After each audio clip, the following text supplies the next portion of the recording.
Good morning and namaskar.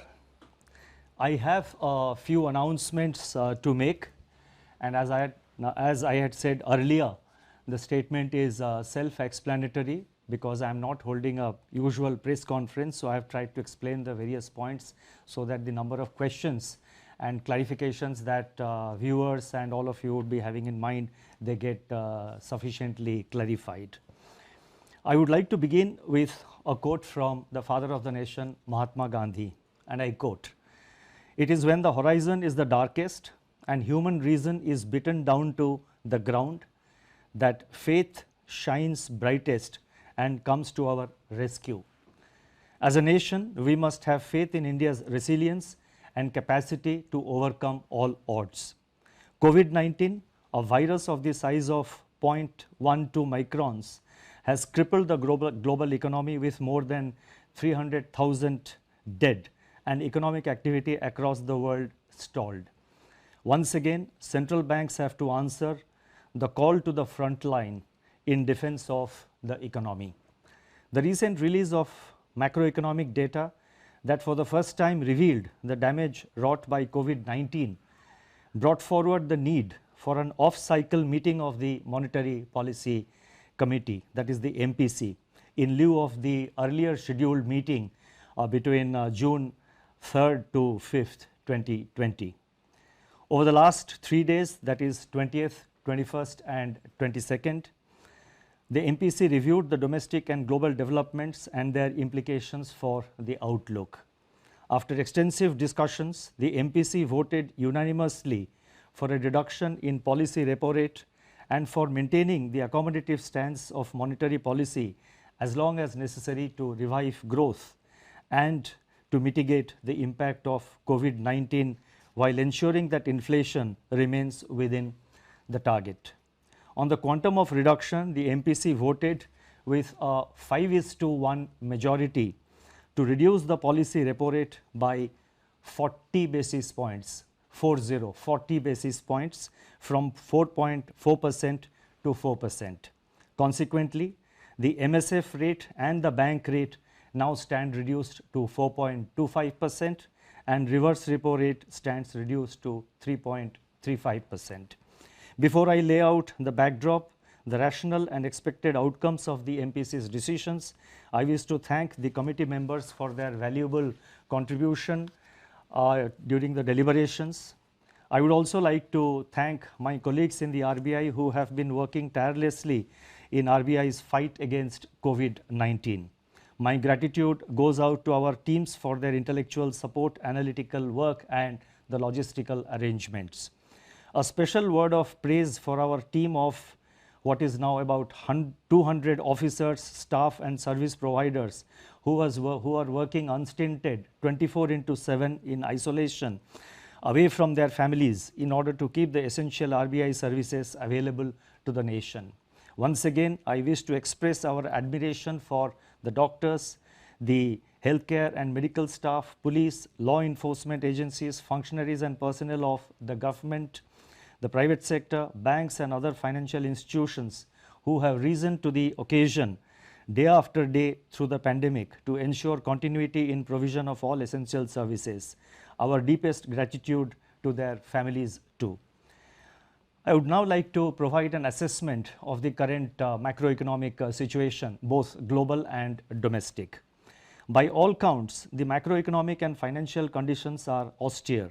The global economy is inexorably headed into recession. The global manufacturing PMI contracted to an 11-year low in April 2020. The global services PMI recorded its steepest decline in the history of the index.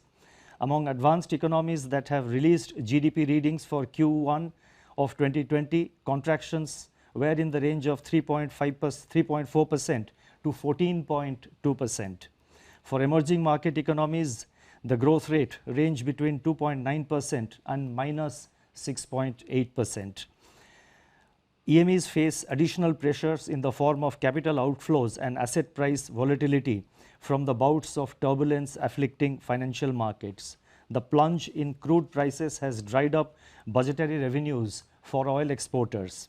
On the other hand, oil importers have been denied terms of trade gains by the crushing blow to demand delivered by the pandemic. According to the UNCTAD, the value of global trade contracted by 3% in Q1. The volume of world trade can shrink by 13 to 32% in the current year as projected by the WTO. Global financial markets have calmed after a turbulent period in March and volatility has ebbed, but markets have generally been disconnected from the developments in the real economy. Relatively unsung, global policy response by central banks and governments has been unprecedented. Let me now turn to the domestic developments. Domestic economic activity has been impacted severely by the 2 months lockdown. The top 6 industrialized states in India that account for 60% of our industrial output are largely in the red and orange zones.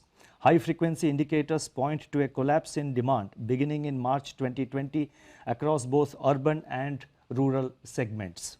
Electricity and petroleum consumption, which are indicators of day-to-day demand, have plunged into steep declines. The double whammy in terms of losses of both demand and production has in turn taken its toll on fiscal revenues. Investment demand has virtually been halted by a decline of 36% in the production of capital goods in March, which was coincident with a contraction of 27% in imports of capital goods in March and 57.5% in April.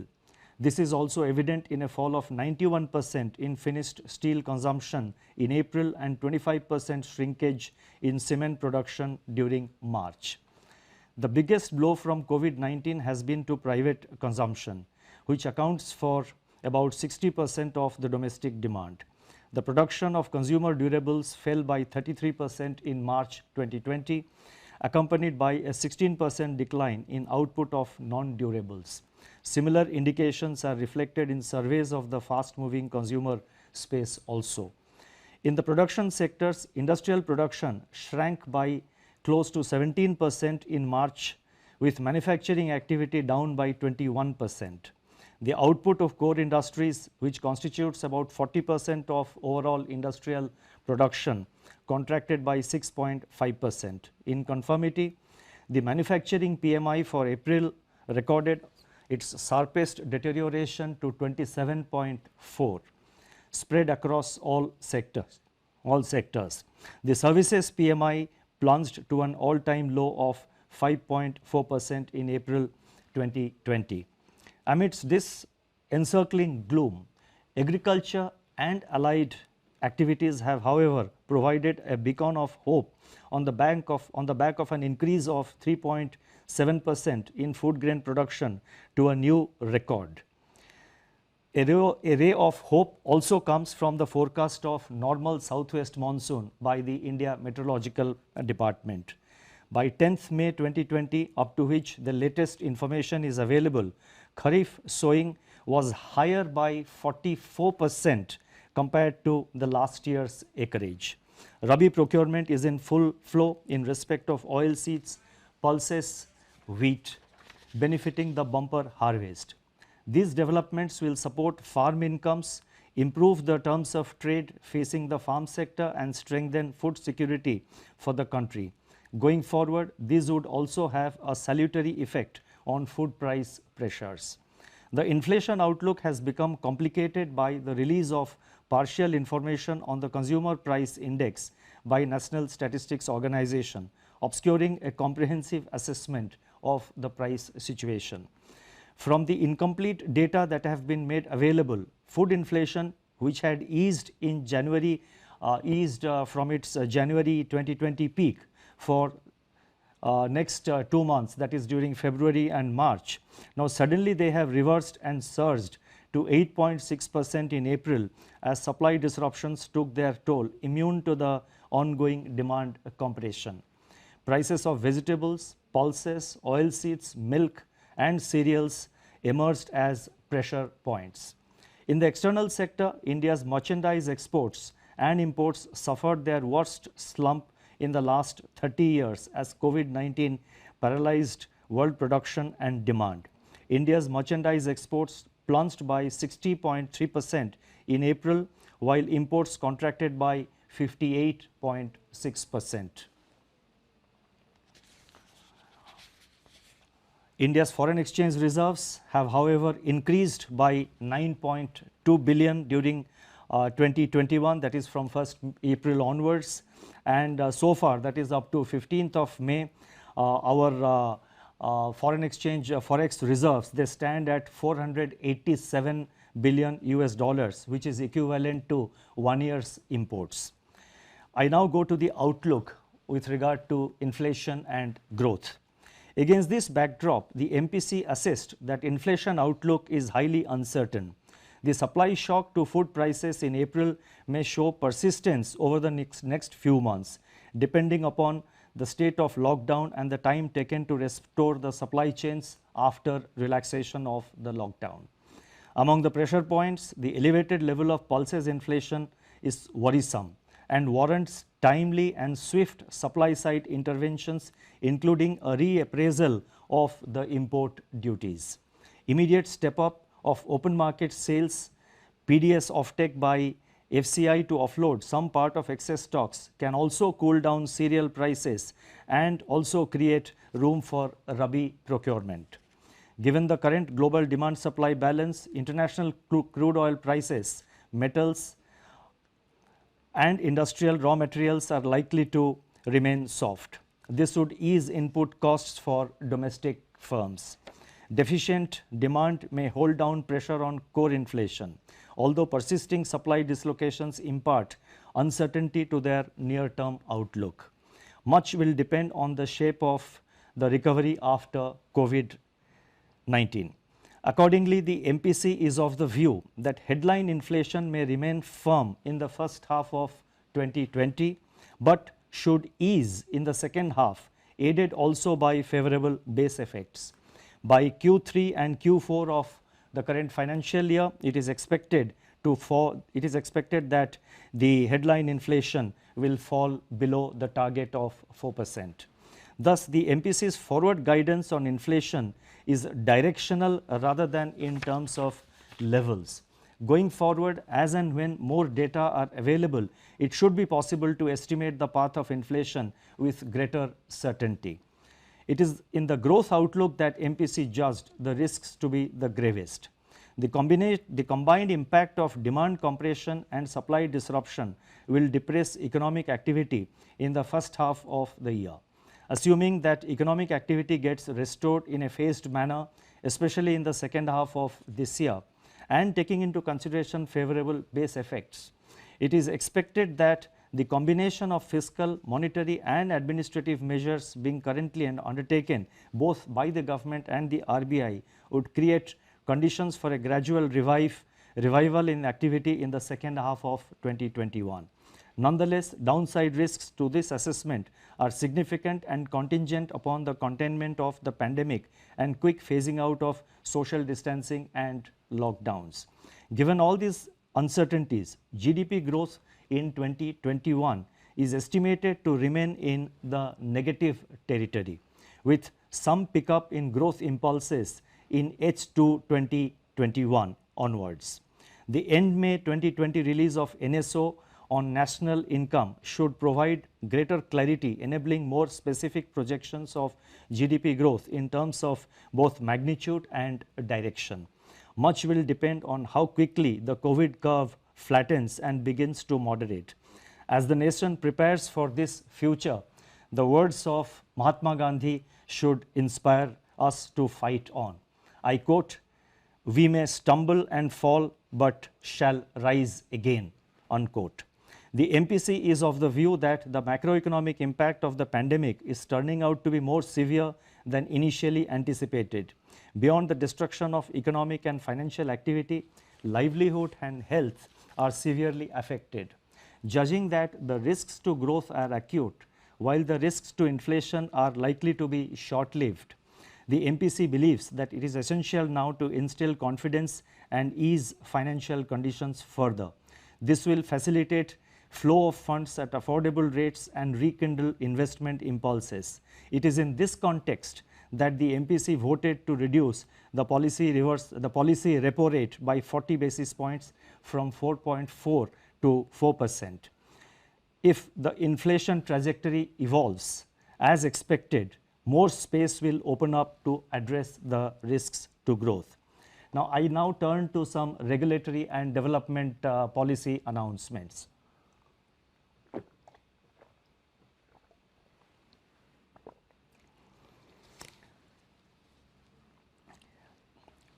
The regulatory and developmental measures which we announced today, they are being done to complement and amplify the reduction in the policy repo rate decided by the MPC.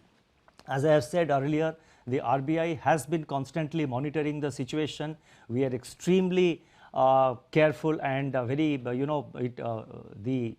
at the level of vigilance is at its highest, is at its peak in RBI. Our entire team of officers are closely monitoring the developments in various segments of the economy, and you would have seen that over the past 2 or 3 months, as and when it was warranted, the RBI has not waited for a formal statement to be made by the governor, but we have been taking policy measures, and as and when the situation warrants, to the best of our ability, we are reacting to situations, we are trying to anticipate and also trying to be proactive, and that shall continue to be under the underlying theme of our approach. In my statement at the time of MPC meeting in February 2020, I had pointed out the increasing downside risks to global growth in the context of the outbreak of coronavirus, the full effects of which were still uncertain and unfolding at that time, that is in the first week of February. Since then, RBI has proactively managed liquidity conditions, expanding its array of measures, both conventional and unconventional. In the meantime, the monetary policy transmission to banks' lending rates has also continued to improve significantly. I have some details about the transmission of policy rates in the various segments of the financial markets. I have also data about the transmission of the policy rate to the new fresh loans being sanctioned by the banks. I am not reading them out. They are contained in my statement. Those who are interested may please have a look at the statement, which will be uploaded immediately after this statement on the television and in the YouTube is over. The decision of the MPC to reduce the policy repo rate and maintain the accommodative stance of monetary policy provides the opportunity for the RBI to announce certain additional measures against the backdrop of a deteriorating outlook for economic activity. These policy actions complement and strengthen each other in intent and reach. The measures being announced today can broadly be delineated under 4 categories. 1. Measures to improve the functioning of markets and market participants. 2. Measures to support exports and imports. 3. Efforts to further ease financial stress caused by COVID-19 disruptions by providing relief on debt servicing and improving access to working capital. And 4. Steps to ease financial constraints faced by the state governments. I first take up measures to improve the functioning of markets. The RBI had earlier announced a special refinance facility of 15,000 crore to SIDBI at RBI's policy repo rate for a period of 90 days for the lending and refinancing operations of the SIDBI. In order to provide greater flexibility to SIDBI, it has been decided to roll over the facility at the end of the 90th day for another 90 days. The next point relates to investments by the foreign portfolio investors, that is FPIs, under the voluntary retention route of the RBI. Since its introduction, the voluntary retention route scheme has evinced strong investor participation, with investments exceeding 90% of the limits allotted under the scheme. In view of the difficulties expressed by FPIs and their custodians on account of COVID-19 related disruptions in adhering to the condition that at least 75% of allotted limits be invested within 3 months, it has been decided that an additional 3 months' time will be allowed to FPIs to fulfill this requirement. The next set of measures relate to our effort to support exports and imports. The deepening of the contraction in global activity and trade accentuated by rapid spread of COVID-19 has crippled external demand. In turn, this has impacted India's exports and imports, both of which have contracted sharply in the recent months. In view of the importance of exports and imports to the economy, certain measures are being taken to support the foreign trade sector. The first measure relates to export credit. In order to alleviate genuine difficulties being faced by exporters in their production and realization cycles, it has been decided to increase the maximum permissible period of pre-shipment and post-shipment export credit sanctioned by the banks from the existing 1 year to 15 months for disbursements made up to July 31st, 2020. The next measure relates to liquidity facility for the Exim Bank of India. In order to enable the Exim Bank to meet its foreign currency resource requirements, it has been decided to extend a line of credit of rupees 15,000 crore to the Exim Bank for a period of 90 days with rollover of up to 1 year, so as to enable it to avail a US dollar swap facility.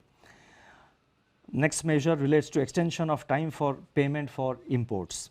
With a view to providing greater flexibility to importers in managing their operating cycle in a COVID-19 environment, it has been decided to extend the time period for completion of outward remittances against normal imports, that is excluding import of gold, diamonds and precious stones and jewelry into India from 6 months to 12 months from the date of shipment of such imports made on or before July 31st, 2020. The next set of measures relate to measures to ease the financial stress. The RBI had earlier on 2 separate occasions, on March 27th and on April 17th, when I made statements in the media. The RBI had announced on both these occasions certain regulatory measures pertaining to granting of 3 months moratorium on term loan installments. That is the first one we had announced. 2, deferment of interest for 3 months on working capital facilities. 3, easing of working capital financing requirements by reducing margins or reassessment of working capital cycle. 3, exemption from being classified as defaulter in supervisory reporting and reporting to credit information companies. 5, I think 1, 2, 3, 4, 5, I am just listing out. It's possible that it missed to, that exemption probably was number 5, exemption from being classified as defaulter. I think that was 4. The 5th point is extension of resolution timelines for stressed assets. And the 6th point was asset classification standstill by excluding the moratorium period of 3 months. So all these measures we have announced on 27th of March and on April 17th, essentially arising from this 3 months time we gave 3 months moratorium we allowed on the term loans, then on working capital we allowed certain relaxations and associated measures.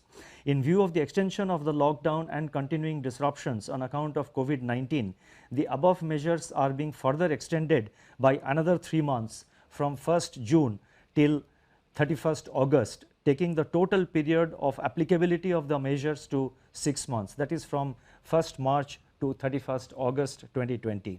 The lending institutions are being permitted to restore the margins. Now, this is another announcement which I would like to draw your attention to.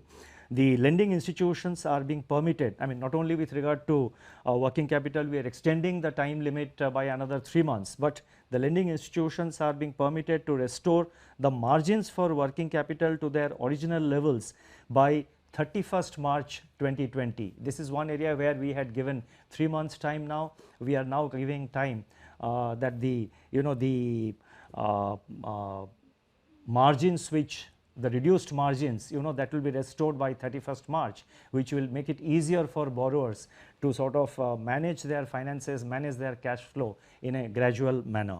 Similarly, the measures pertaining to reassessment of working capital cycle are being extended up to 31st March 2021.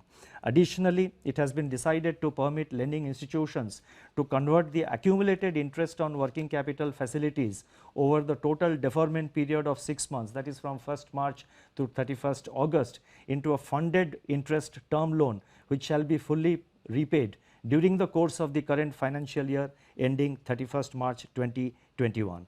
Now, this is one area where we had received lot of representations, not only from banks but also from the real sector borrowers. They were saying that the earlier deferment of interest which RBI had permitted, that meant that the entire interest component, the entire accumulated interest during the 3 months moratorium had to be sort of paid back to the bank in one shot. Obviously, it was posing problems in cash flow management for the various borrowers, for the various borrowing entities. So, taking this into account, we have now decided that it will be converted into the deferment of the working capital during this 6 months period. They will be converted into a funded interest term loan which will be fully repaid during the course of the current year, that is during the next few months, and the payment shall be completed by 31st March. This will provide considerable amount of ease, and this will facilitate easier cash flow management by the borrowing entities. In view of the current difficulty in raising resources from capital markets, the group exposure limit of banks is being increased from 25% to 30% of eligible capital base for enabling the corporates to meet their funding requirement from banks. The increased limit will be applicable up to June 30th, 2021. The last set of measures, they relate to easing the financial constraints faced by the state government, and there is one announcement. In order to ease the bond redemption pressure on the states, it has been decided to relax the rules governing the withdrawal from the Consolidated Sinking Fund, that is CSF, while at the same time ensuring that depletion of fund balance is done prudently. Together with the normally permissible withdrawal, this measure will enable the states to meet about 45% of the redemptions of their market borrowings which are due in the current year 2021. Detailed guidelines for all the above announcements will be issued separately. I now come to my concluding remarks. I would like to say that central banks are typically seen as conservative institutions, yet when the tide turns and all the chips are down, it is to the central banks that the world turns for support, and this is all over the world, almost in every country, and this is visible in the action being taken by the various central banks across the world. And you would have noticed in India also the RBI is trying to take necessary measures, and we are, whatever maximum measures we are able to undertake, the RBI is at the forefront and is taking the measures. Going forward, as I have said, we will continue to be vigilant and we will take whatever measures are necessary to meet the COVID related challenges which are ahead of us. As I have stated earlier, the RBI will continue to remain vigilant and in battle readiness to use all its instruments and even fashion new ones, as recent experience has demonstrated, to address the dynamics of the unknown future.